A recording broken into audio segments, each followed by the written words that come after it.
physiology between tonight and Thursday, okay? I'm just going to erase this part right here. Go ahead. So I can draw in the pancreas. Okay? Anyone else? Okay.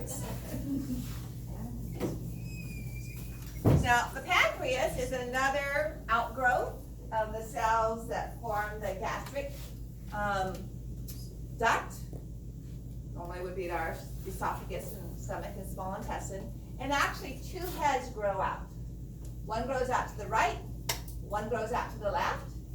And as the duodenum is folding back into the place, the right head of the pancreas comes over and fuses on the left side.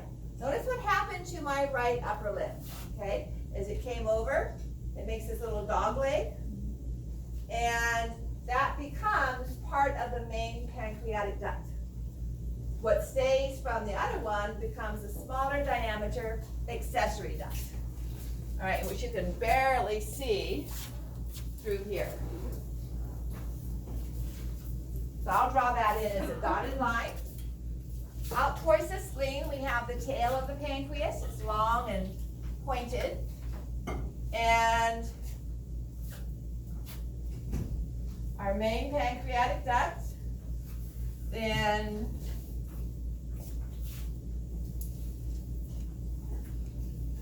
actually, it doesn't become that long. The accessory pancreatic duct is going to empty into a more proximal region of the small intestine, of the duodenum, 2 inches above. And so this would be the main pancreatic duct. Both this and this lower region here.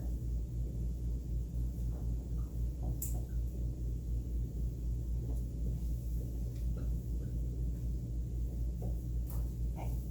2 major secretions. This is endocrine or exocrine secretions. Exocrine. We have a duct, it's exocrine, okay? The islets would be going into the blood. The insulin and the glucagon would be the endocrine, all right? So our 2 major components of the exocrine secretions of the pancreas are digestive enzymes. These are required. Small intestinal digestion would not occur without them, because they have to work first. And those infamous bicarbonate ions we've been talking about for a while.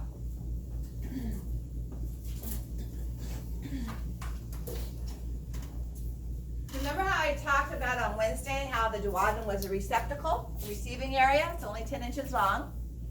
So it's receiving the acidic chyme, turned up food from the stomach, through the pyloric sphincter. It's receiving bile salts from the liver, and bicarbonate ions and digestive enzymes from the pancreas. Okay. So you can see how gallstones do not create a problem if they remain in the gallbladder. They create a lot of pain as they are moved through the ducts.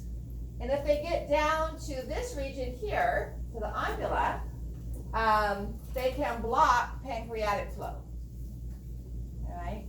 And the pancreas, with its digestive enzymes, if that can't move on into the small intestine, starts digesting and breaking down the pancreatic tissue.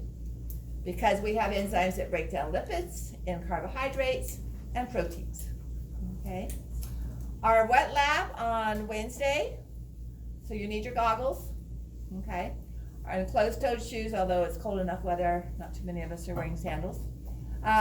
We're going to be looking at the digestion of cream, which is fat, all right? And we're going to add to it pancreatin, which is a powdered mixture of secretions from the pancreas. It's going to have amylase in it, and it's going to have trypsin, but we're most interested in the lipase, so it can break down the cream. And what pH is the bicarbonate ions going to provide to our small intestine? An alkaline or an acidic pH? An alkaline, all right? So we add a litmus powder to the cream. Therefore, I wouldn't drink it if I were you. It's going to come out a lavender, pale purple color. And it's going to change. What are the breakdown products of lipids? We'll see later on this evening and finish up on Wednesday. We take triglycerides and break them down. Anybody know the chemistry of that? If you don't, we'll talk about it later.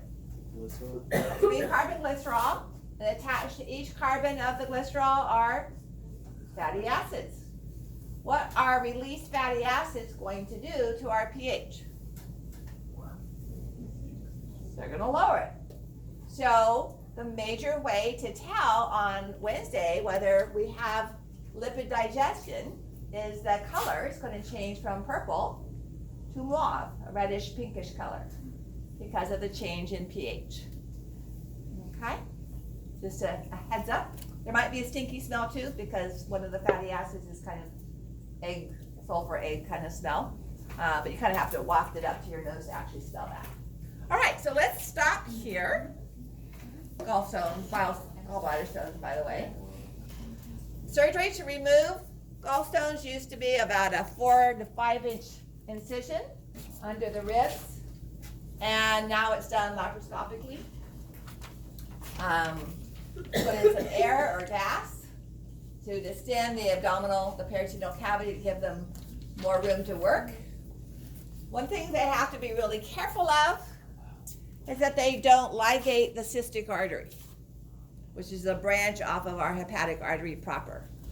And while they're trying to cut the duct, they have to make sure first that that artery to the gallbladder is separated from it, all right? Because then we have tissue dying. Gallbladder stones are associated with hormonal changes. So an old, that's not a mnemonic, fecund has to do with fertility. So doctors would often talk about the typical gallbladder patient they had was fecund, fat, and 40. Several kids over the age of 40 and overweight. My sister had her gallbladder taken out after her first child when she was 25. And she lost all her baby fat by eating peas and non-fat cottage cheese for 6 months, because anytime she ate anything else, she had extreme pain. The gallbladder can cause pain by irritating the peritoneum, and that will radiate back to the scapula because the body isn't used to projecting pain to peritoneal structures. I had a patient when I was in graduate school over at Davis who had a 9-month-old baby and was 7 months pregnant. So 2 months after she had a baby, she got pregnant, and was at 7 months pregnant. Gestation was in the hospital to have her gallbladder removed. My daughter-in-law, looking back, was in extreme pain over Thanksgiving. It was probably gallbladder.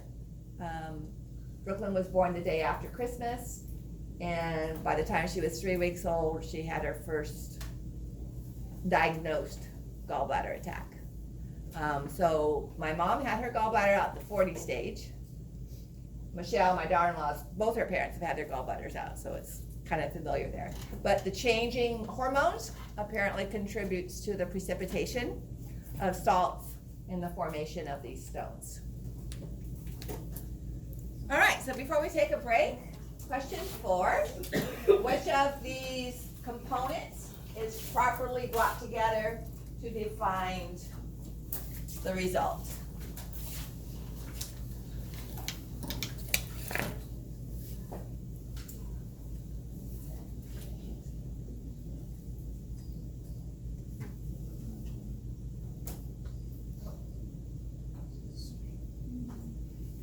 More than one answer? I've seen. So,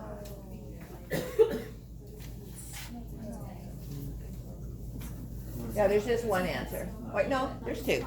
There's two. There's 2 correct answers that I can see.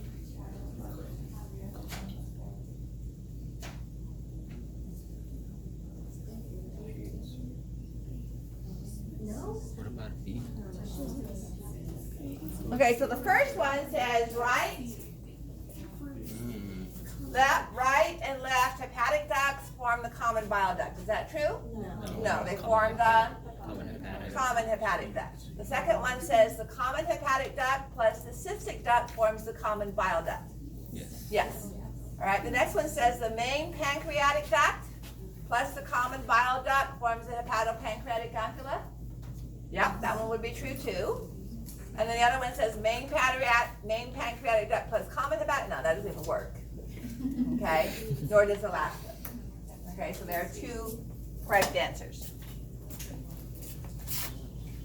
All right, why don't we take a break? Do you guys want to do the quiz first before we start the physiology stuffings?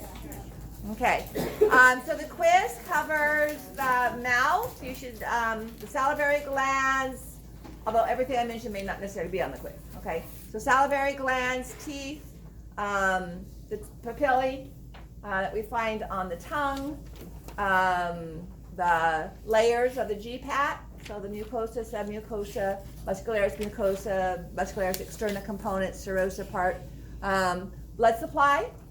So we added new vessels to the stomach. So the old ones you should know, left gastric, the new one right gastric, short gastric, left and right gastromental, gastroduodenal.